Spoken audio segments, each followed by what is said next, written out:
अगर आपकी सैलरी 50,000 या उससे ज्यादा है तो नया लेबर कोड आपकी सैलरी को कम कर सकता है। हाँ जी, बिल्कुल सही सुन रहे हो, कम कर सकता है। तो इसके अलावा और किस किस चीजों के ऊपर इसका इम्पैक्ट होने वाला है, आपका पीएफ कैसे ट्रीट होने वाला है, आपकी ईएमआई कैसे इम्पैक्ट होगी, आपके एक्सपेंसेस कैसे इम्पैक्ट होगी, अगर यही सब कंफ्यूजन आपके दिमाग में भी चल रही है तो ये वीडियो आपके लिए होने वाला है। इस वीडियो में हम सारी कंफ्यूजन दूर करेंगे। नमस्कार दोस्तों, मैं हूं संदीप और आप देख रहे हैं सिंपल फाइनेंस विद संदीप। आज हम बात करेंगे न्यू लेबर कोड के इम्पैक्ट की, और वो भी बिल्कुल सिंपल लैंग्वेज में, जिससे कि आप बड़े अच्छे से समझ पाए।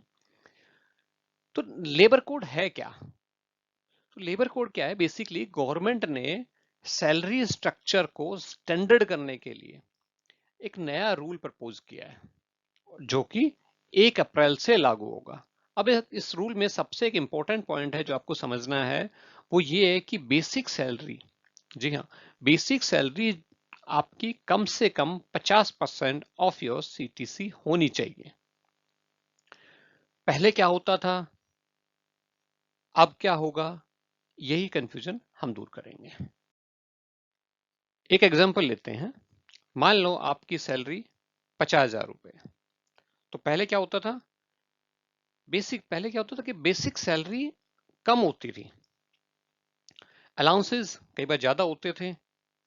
जैसे कि इस एग्जांपल में हम समझे कि बेसिक सैलरी 20,000 रुपए है, पीएफ 2,400 रुपए है और इन हैंड सैलरी 4,500 रुपए आपको मिलती है। ये अभी की पोजीशन है before new labour code impact.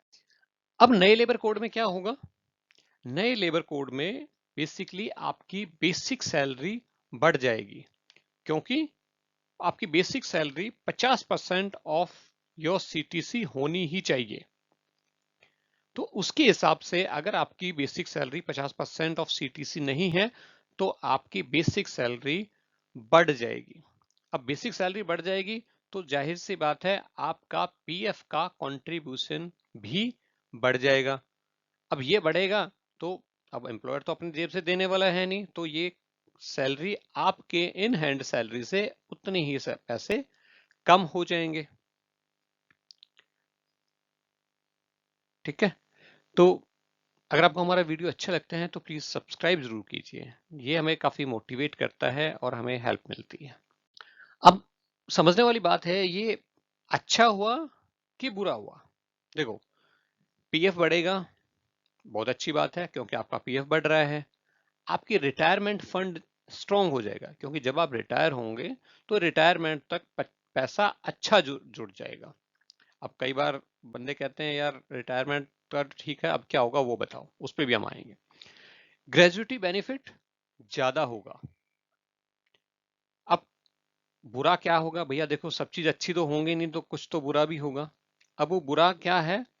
उसमें क्या होगा कि आपका मंथली कैश फ्लो कम हो सकता है।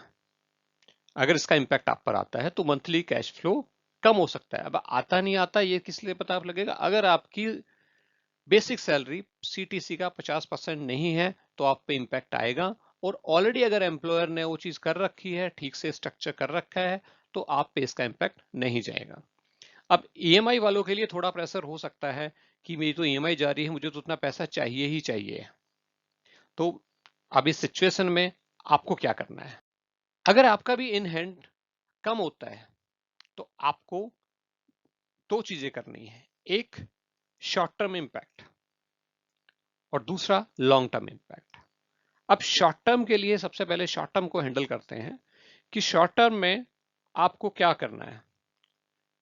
आप सबसे पहले जो आपकी ईएमआई जा रही है आप उसको मत स्टॉप करना।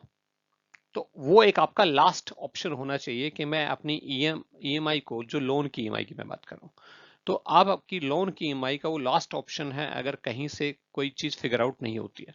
तो सबसे पहले अगर आपकी कोई इन्वेस्टमेंट जा रही है, कोई सिप जा रही है, तो आप उतने पैसे से उसको कम कर सकते हो, क्योंकि अल्टीमेटली अगर आपका पीएफ बढ़ गया तो आपकी इन्वेस्टमेंट का जो बेस था वो ऑलरेडी इंक्रीज हो गया है। तो आपको इन्वेस्टमेंट पर्सपेक्टिव से टेंशन लेने की जरूरत नहीं है।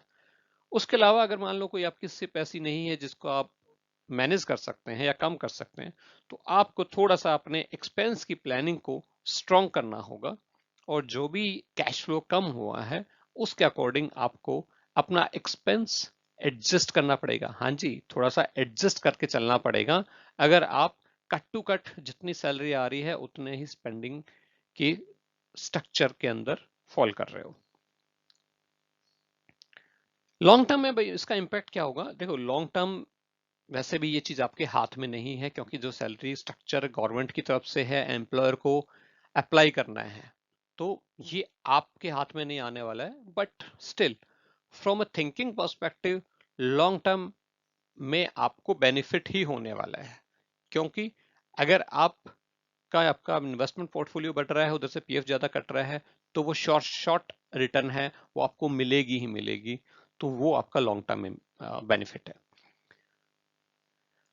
अगर आपको हमारे वीडियो हेल्पफुल लगते हैं तो मैं रिक्वेस्ट करूंगा कि please simple finance with Sandeep channel को सपोर्ट करें, सब्सक्राइब करें, कमेंट करें। और हाँ, अगर आपका कोई पर्सनल क्वेश्चन है कि आपकी कितनी सैलरी है और आपको कितना इम्पैक्ट आने वाला है, या इतना इम्पैक्ट आ गया आप उसको कैसे मैनेज करने वाले हो, तो इससे रिलेटेड भी अगर आपका कोई क्वेश्चन है, कोई क्वेरी है, तो आप हमें कमेंट कीजिए। मैं कमेंट जरूर पढ़ता हूं और कोशिश करता हूं कि सबके कमेंट का मैं रिप्लाई कर पाऊं। तो मिलते हैं ऐसे ही एक इंटरेस्टिंग वीडियो में। Till then, see you, bye bye, thanks for your time.